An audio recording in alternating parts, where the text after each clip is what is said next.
Shalom, shalom. I want to start by giving all glory, honor, and praises to Yahweh, Bahashem, Yahushai, Bahashem, Makakodash. Double honors to the elders and apostles of Great Millstone and teaching rule well. Peace and salutations be to the hopeful elect. I am Brother Itazawam Gabar coming at you with another lesson.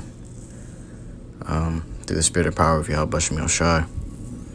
This is not really much of a lesson, but I wanted to get in on a testimony of mine for a dream I just woke up from about 2 hours ago. So I wanted to share this dream with you brethren and you Akim, and this truth and in this faith. So in the dream started off, the setting was in Jacob's trouble. And we were like, in the climax of things, where we were reaching the climax of things, all right? The climax is when Yahushua returns. But we were reaching that point. We were getting close to it. And in this time, I don't know if you guys ever seen the show Black Summer on Netflix, but it was literally like that. People were running around like chickens with their heads cut off, and people were getting robbed and killed and raped and murdered and used, in these days. But the hot topic in these days were the prophets.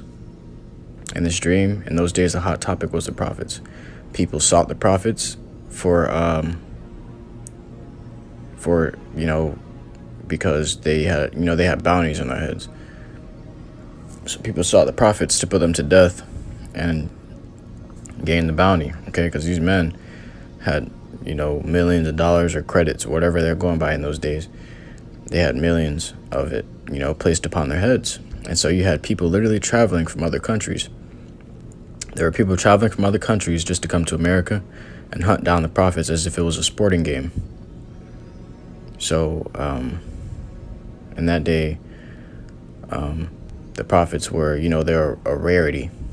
So people hunted them down, and a lot of them were killed off. But people were hunting them down to get the bounties off their heads, and people were seeking them to, understand the times that they're in and to get insight on what's to come. Because everybody in this time knew that Yahushua was about to come back, because the world was in complete chaos. It was like the control and the order, all of it was lost. There was no more control over the people. And they were like, they were running themselves. Esau couldn't control them anymore. All Esau could do with the people was kill them. All Esau could give the people was death. So, in this time, and this dream started off with me being with two other brothers in the truth, because, we had, in the dream, we knew that we had brothers with us. In the beginning, we knew we had brothers with us, but they were killed off, and some were separated from us, due to being thrown in the FEMA camps or in the prisons or whatever it may have been. But a lot were killed off. And in this time, man, it wasn't a time where the time we were in, it wasn't a time where we could just, kick it back and relax. No, it wasn't like that at all. Okay. The two men that I was with, they were brothers that are part of my camp. The two men I was with, we were we were traveling. We were like pilgrims among the earth. Scripture says, in those days, be even as pilgrims among the earth. So we were like pilgrims among the earth, man. We were, whenever there was commotion outside or rioting or whatever, we would try to slip through the crowd, get around and get out of there.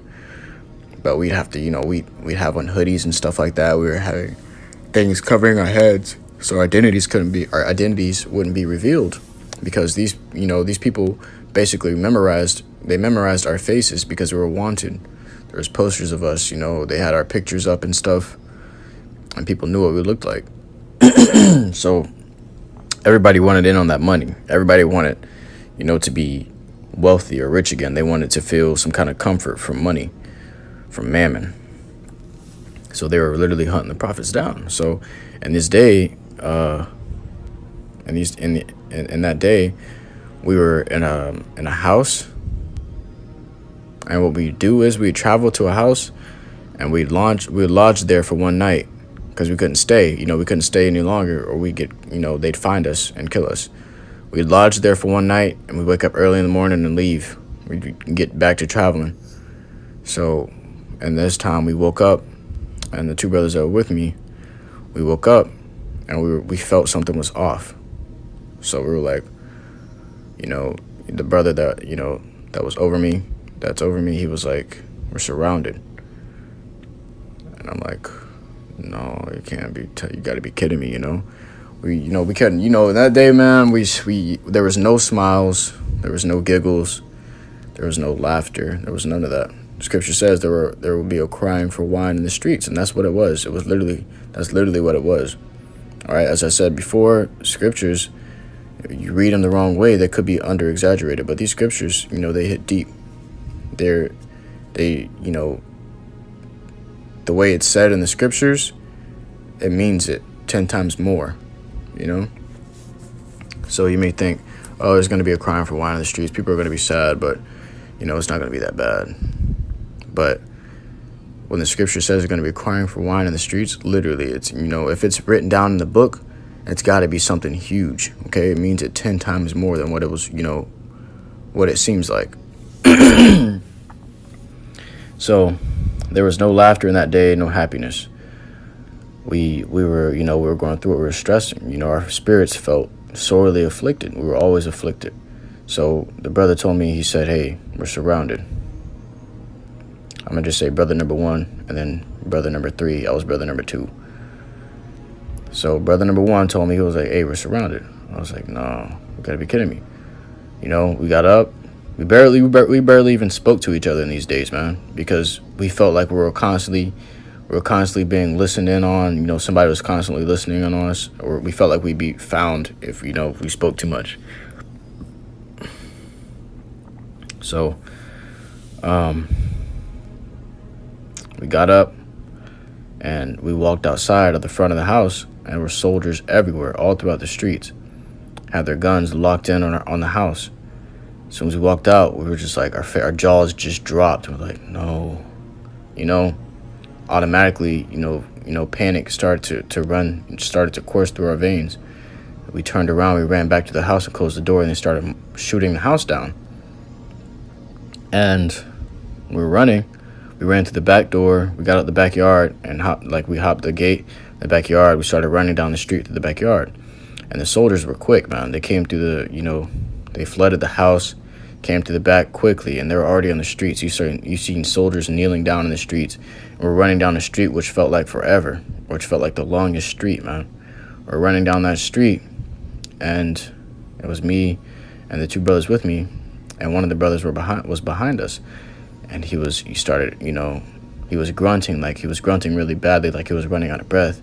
He was panting really badly. And then he was like, he was trying to speak, but he couldn't speak because he was out of breath, and was out of breath so bad. But he was trying to get our attention. He was, hey, he was panting, and it was a scary thing, because while we're running, there's bullets flying right past our face. Scripture says, thou shalt escape by the skin of their teeth. You're going to escape by the skin of your teeth, man. So these bullets were passing us, and they were literally ripping through our shirts, our pants, but they were not touching our skin. They wouldn't touch our body. They were flying right by our cheeks, but it wouldn't touch us. It hit our clothes, but it never hit our bodies, so our clothes were torn. And the brother, he was behind us. He started to panic because he was out of breath. And right when I looked back to check on him to see if he was all right, as soon as I looked back at him, he tripped. And when he tripped, it felt like, what felt like forever, man. He tripped. He stuck his hand out to reach for me so I can grab his hand. And it felt like I was watching him fall in slow motion. And right when he was falling, the bullets just started pounding on the back of his body, on the back of his head, on the back of his back, the back of his legs. And then he fell to the floor, and you didn't have time. And in that day, man, it was like you didn't have time to stop and to lament. You didn't have time to stop and to cry, or time to stop and to hold. and hug and pray for. You didn't have that kind of time, okay? All you had time for was to move. You only had time to move. So I saw him drop, and my heart just dropped with him, man. And I started crying. The brother with me started crying. Or crying, tears running off our face and flying behind us because we were running so fast. We were running for our lives. We couldn't stop. We saw him drop, and we just couldn't stop running. The things that you want to do, you couldn't do in that time. It was a time of pure sadness and fear and circumspection. Okay, so when we escaped, we reached the end of the street, and they were standing over him, mowing his body down. He was unrecognizable, mowing his body down with ARs. So we escaped, and we ended up running into this house. We ran into this house. Like, the dream, it felt like we were dwelling in this time for months upon months, or maybe even years. It felt like a long time we were living this way. So when we ran into the house, I don't know if it was right after we lost a brother, or if it was months later. But I remember going into this house, and it was like a Muslim or Arab guy, Ishmaelite, and he was really, he was really wealthy. He had food. He had the things that people desired. He had food. He had protection. He had a lot of men in there with guns and stuff. I don't know if he was a drug lord or what, but me and brother number one was the only brothers left. It was just me and him. And this was a time to be circumspect. You didn't have time, for anything else but circumspection and moving. All right. Scripture says, wisdom and knowledge shall be the stability of thy times. All you could do was be wise and have knowledge. You had to be wise of everything. You had to question everything. So him and I, we were sitting at the table, and the guy was telling us he had food laid out all over the table. He was telling us, he said, hey, I know y'all, man. I know you're all the prophets that everybody's looking for. He said, I just want to know. I don't want to hurt you or anything. I just want to know what's coming. It's what he was saying. He said, I want to know what's coming. If you can tell me what's coming, if you can tell me when, excuse me, so lucky. He was saying, if you can tell me when the prophecies are going to unfold, what's the next prophecy, and when is the end, what day is the end, and stuff like that, you can have all this food on the table. Because, man, we didn't eat in days. We haven't eaten in days. And, he was trying to bribe us with food. But we were looking at that food like it was yuck, like it was gross. We were looking at the food like it was dead meat, Because in that day, like I said, you only had time to be circumspect and moving. Okay, so you couldn't lust anymore. You couldn't lust over food. It was just pure sadness. We were sad. The thoughts that were running through our heads were the faces of our brothers when they're fallen. Those are the only thoughts that were really running through our head, and how to survive the next, the next affliction. So we're sitting at this table, we're looking at the food, we're looking at the man, and he's asking us questions, and we're like, no, we don't know what you're talking about. We had quick, short answers, solid answers. Okay, it was always no. I don't know what you're talking about. No, we don't know. I'm sorry, I don't know. They got the wrong man, you got the wrong man, because we were circumspect in that time. You didn't know whether you reach into that turkey and it'd be a landmine in there. You didn't know if you touch that food, you touch a chicken, you can tell them the things that they want to hear. You touch that chicken, he's going to shoot your head off. All right, so we said no. We turned down the food. He was like, okay, maybe you don't want food, but how about my daughters? If I give you my daughters, can you tell me these prophecies? And I turned around, and he had his daughters lined up against the wall, and they were smiling, and they were waving, and they had head covers on, they had modest dresses on, and they were fair women. They were fair women. And we looked back at them, and we looked at them, and then we just looked away, and we were like, no, we don't know anything, okay? Because you couldn't lust.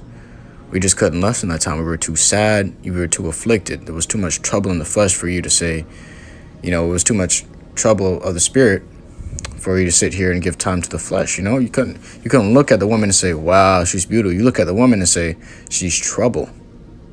Okay, you look at the food and say, something's not right. All you could do is question things, man, because you were so terrified. Death was at every turn. It was always a trap laid out for us. So we had to be circumspect always. And we looked at the daughters, and we looked at his daughters, and we were like, nah, man, we don't know anything. I can't tell you what's coming because I don't know. That's all we were saying to him. He was like, all right, get them out. Let them go. Get them out. And he sent us about our way. We didn't accept any of his offerings or anything like that. He just sent us about our way. We knew that we were fine anyway because the Lord was protecting us always. So we were walking, in faith of the Lord. That is the only way we survived. That's why we had bullet holes in our shirts, but no bullet wounds to our bodies. So we left, and it could have been a space of another month or so, maybe weeks, maybe days, but we came into another house. And in this house, it was like abandoned. Like it was abandoned. We usually went into like abandoned houses and stuff like that. The last house we went into, the guy had inquired of us and he brought us in. So in this house, it's like the second place we went into in my dream that I recall. We were walking down the hallway, and it was like, it looked abandoned, burned down, stuff like that. There was a few fires ran through there, but people still like dwelled in there, So we had to be careful. It looked like a hotel / apartment type deal. We're walking down the hallway, and there's just a bunch of rooms in there. So there's this one room at the end of the hallway, and then there's a left turn leading, like the hallway leading to another side of the building. So at the end of the hallway, there's this room, and there's this woman standing outside the hallway. Or she's standing outside the door, and she had a bra on, she had panties on. And this time, man, you look at a woman like that, and this day, you're like, damn, who was that? Let me go talk to her. But in that day, we looked at her like she was deadly, like she was, a trap. Okay? And we were walking, and me and the brother, we didn't speak a single word to each other. All right? We didn't speak a single word. It's like we read each other's minds. We knew what was going on all the time because circumspection, okay? Scripture says to be circumspect. So we were circumspect, man. And we were looking. I looked at the woman, and then I looked behind her, and there was a man, like, peeking behind the door. You can barely see him. All I see was, like, his eyeballs just peeking behind the door and a little bit of his forehead. And I knew that it was a setup from there. And then as we were getting closer, he started coming out a little bit more, like ready to attack right after, we got to the woman. Okay, but if you're in the flesh in that day, you went up to the woman and be like, damn, you beautiful, what's your name? Man, when it came around the corner, came right from behind her and sliced your head off. All right? But we were approaching this woman, with completely calm minds. We knew what was going down. Like, all right, this is a trap, In our heads, it was like we were speaking to each other. We weren't exactly speaking to each other in our heads. It's just like we were already on point. We were like in sync because of how circumspect we were. So there was a dirty pillow on the floor. There was dirt. There was dolls on the floor. There was shoes on the floor. Like everything just looked abandoned. So I picked up the dirty pillow and I threw the pillow. And while the pillow was flying, I was running. And once the pillow landed, it hit the man in the face that was behind the woman. It hit the man in the face, and his entire body came out from behind the door, which he was now completely behind the woman. And right when he came out from behind the door, I ran into the woman and kicked her in the chest, and she flew into the man, and they both fell back. And then me and the brother started running down the left side of the hallway. We started hitting it for our lives. And the brother went into a room. He hid in that room. And then I was looking for a room. I couldn't find one at the moment because I was panicking. I was panting. And I was, adrenaline kicking in. And I was just looking, I was moving very fast at the moment. So I opened the door that he was in. He was like, I'm trying to hide. Close the door. So I was like, you didn't have time to say, well, I'm afraid. Let me hide with you. You didn't have that kind of time. You didn't have time to say, wait, but I'm scared too. Can we hide together? You didn't have that kind of time. All you had time to do was move and be circumspect. Okay? So I closed the door and I started running down to the other side of the building, down through the hallway. I'm looking for rooms to go into. I couldn't find any. So I finally found a room And right when I ran inside the room, at the corner of my eye, I seen a dark figure, in the hallway, standing in the hallway. And I knew it was somebody down there. It was like a hunter. I'm telling you, these people were literally hunting down these prophets, man. These people were everywhere. All right, they were setting up traps, all the time. There was always a trap everywhere you turn. So this man's in the hall, and I'm in the room. I'm looking for a place to hide, and I'm looking around fast, fast as hell. You know how you're looking left from right, left from right. That's what I was doing. And I ran to the closet, and I climbed the closet door. And I was at the top of the closet door, and it was, I was like, okay, maybe if he comes in, he won't see me at the top of the closet door. I can jump down on his head and bring him to the ground and then escape, But it wasn't working because the closet door was sturdy. It wasn't sturdy enough. It started wobbling and stuff, and then I ended up falling off of it to the floor. And I got up, and I was like, okay, I just got to trust in the Lord, man. I can't hide. You can't hide in that room because I was cornered. There was no windows, nothing. I was cornered. If I hide in the room, he would come in. He would slay me. So I said, if I hide in here, he's going to slay me. But if I go out there, I have a chance of escaping. So right when I went out the door to escape, the man was right in front of me. I went outside the door. He was standing like right on the outside of the door, and he was to my left. I turned my head to the left. Right when he was about to grab me, he got yoked into the air. Like he was literally pulled into the air, and he was floating in the air.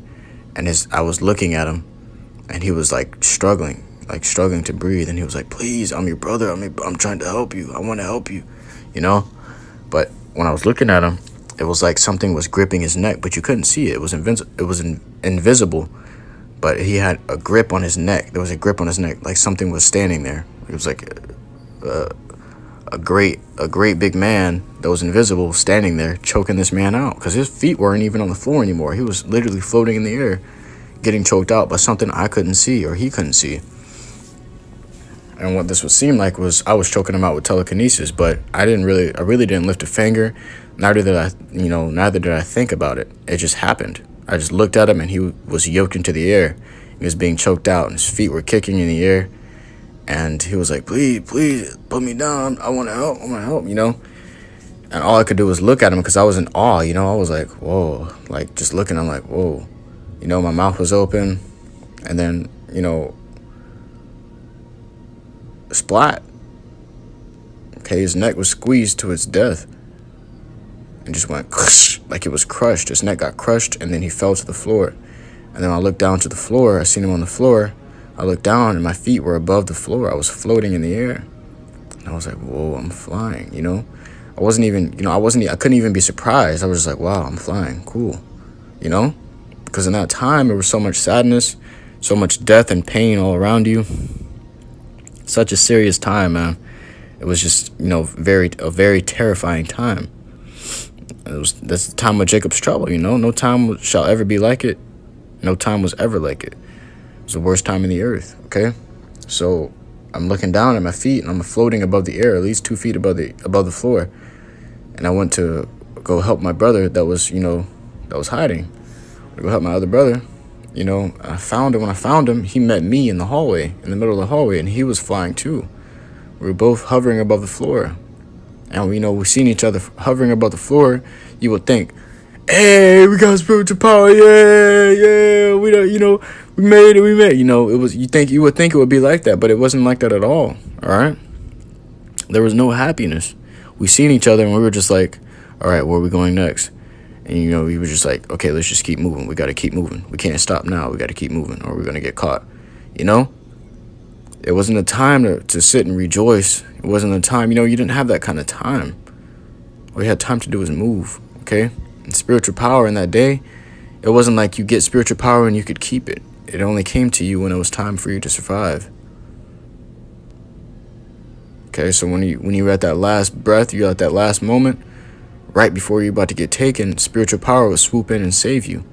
The Lord will swoop in and save you. You were saved by the skin of our teeth, as Scripture says. So once we left there, we came into another house. Like I said, it could have been a space of a few months or a space of a few days. I wouldn't know. But after we left there, we came into a house, and there was an Israelite there. Not just any Israelite, but it was a servant of the Lord, and he was in there. And he was in there. He had like his house, like this place he was in. It was like a really secluded place, a really well hidden place. And we found it. I guess the Lord guided us there. We found it. And also, what I forgot to mention, when I met the brother in the hallway and we were both floating in the air, he had a garment on. And his garment, is the same garment that he has already. And his garment was drenched in blood, as if he had already killed a bunch of people. I forgot to mention that, Salakia. But once we left from there, we came into another house where there was a servant of the Lord. And he had a garment on as well. And he had fringes and stuff on his garment. And he had other men in there. These men didn't have any garments on. They were just men that he was teaching. So that goes to show you that in this time, there were still men waking up to the truth. All right? These men were standing against the wall and they were listening. They were like, oh, I understand. There were a few men in there. And when we came in there, we came to the guy that was teaching them, and we were like, hey, we need supplies. Is there anything you can hook us up with, anything that could help us, into that time? Because in this time, man, it was just a waiting game. All it was a waiting game. It was a game of survival. You had to survive until Yahushua came back. And we knew Yahushua was coming. We knew he was almost there. We just had to survive a bit longer until he got there. So, and it's not like in that time when someone comes to you with weapons and stuff and you're just going to be like, all right, you can have my life. Just take it, man, because I'm going to the Lord anyways. It wasn't like that. It was like in that time, adrenaline overtook you and you just started running. You had no choice but to run and try to escape for your life. So, we came to the guy. We were talking to him. He was like, we were telling him we needed supplies. He said, sure, take what you need. I have supplies over here. He had like cloaks and stuff and weapons and stuff like that. So I went over to I grabbed this sword. It was a beautiful sword. It was really a pos sword. It was a black sword and it had silver designs in it and like extra blades on it and stuff. And I was like, wow, this is nice. I couldn't look at it, and get excited like I would now. I would just look at it and say, okay, I'm taking this one.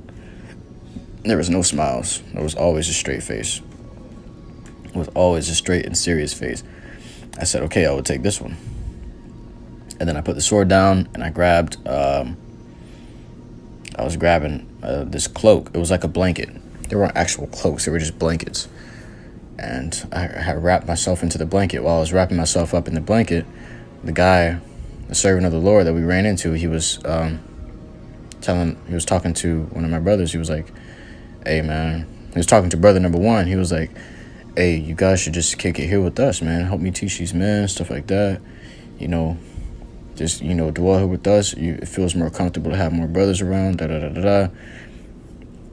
Brother number one was like, no, we can't do that. Salakia, the water, for the, the hospitality and stuff like that. But we can't do that. And, because, in that time, you don't want to be, you want to keep your circle small. And that day, you don't want to be running down the street from the cops with 50 people, okay? People are bound to die. People are bound to die in that day. All right? So it's like, he was telling him, no, we got to keep moving. We can't stay still. We can't stay here. We got to keep moving, always. He was like, all right, I understand. But I grabbed the cloak and the sword.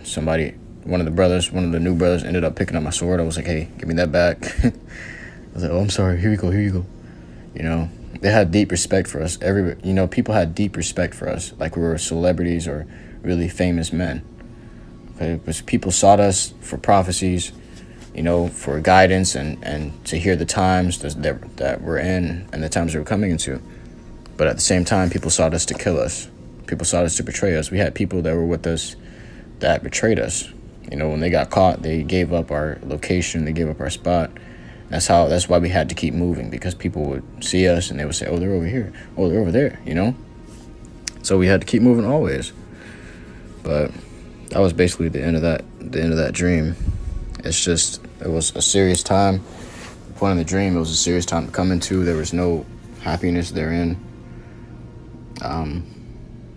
You couldn't lust over a woman. You couldn't lust over food, because like I said, with the woman that was standing at the door, the guy was standing behind her, laying up a trap for us. The woman was saying to us, she was saying, you can come in here, I have shelter, I have food. You can come here to me, I have shelter and food, and stuff like that for you. The flesh would say, oh shit, let's go, we're going to be taken care of, we're going to be good. But we were circumspect. We were observing her every move. We were observing everything around her. We weren't going to go in there either way she sliced it, even if she had a man in there, or even if she didn't have a man in there. Because we were so circumspect, we couldn't trust anyone. We just couldn't trust anything. We questioned everything that came our way. And at every corner, at every turn was death. Death was waiting for you. All right, death was chasing you throughout the streets, and you had to escape. Okay, we barely made it. But that was, right when we left from the guy's house, where I got the sword from and the blanket from to cover myself up in. Right when we left from there, I had woke up and I was like, oh my goodness, I gotta do a class on this, man. But hey, scripture says wisdom and knowledge to be the stability of thy times, man. That's the times you're gonna have to dwell in. Okay, it's better to be in the house of mourning than the house of feasting. And that day was nothing but mourning, all right? So we got to get your spirit used to these kind of things. Get your spirit used to fasting, Get your spirit used to things like that, weaning yourself off from that kind of stuff. Because the flesh is always gonna, come for you. It's always gonna try to take you down, and you can't let it. And that time, it was a lot harder. It was a lot harder for the flesh to, it was a lot harder to dwell in the spirit. It's a lot, because the flesh craved so much. But your spirit, the men of the Lord, their spirits were so afflicted, that they couldn't crave anything. They really couldn't crave. It was hard to eat. We were looking at that food that were on the table, man. We were like, nah, I'm good. All right, even though we hadn't eaten in days, our minds there was so much on our minds. Our minds were running like freaking motorcycles. We couldn't eat. It's not that we just didn't, it's not just that we didn't want to eat, but we couldn't eat. We couldn't stomach it. We'd probably throw it up from all the shit that we've seen. But that's the spirit that the Lord's going to put on these men in these days, man. This is going to be the worst time we're ever coming into. The worst time that there will ever be. I just wanted to bring that out so that this would help brothers in the faith. This will help brothers understand the thing that the times we're coming into is a serious time. It's not a laughing matter. Okay, it's good. Okay, it's good to rejoice now because, hey, we know that the time is nigh and the time is almost up. But in that day, it's not going to be so sweet because it's going to be a constant affliction, day in and day out, no rest. You're going to sleep for a few hours, maybe a few minutes. You're going to get up and you're going to have to move. You have to keep moving because they were hunting us down for sport. And a lot of brothers had died from being hunted down. The scripture says they will persecute thee. So those are the kind of things we got to be prepared for. So prepare your minds. Always got to prepare your minds. With that, I want to say, call Allah, Yahweh, Bashim, El-Shai, Bashim, Al-Kadash. Hope this was edifying to you, hopefully, like men, and you servants of the Lord out there. Until next time, Israel, Shalom.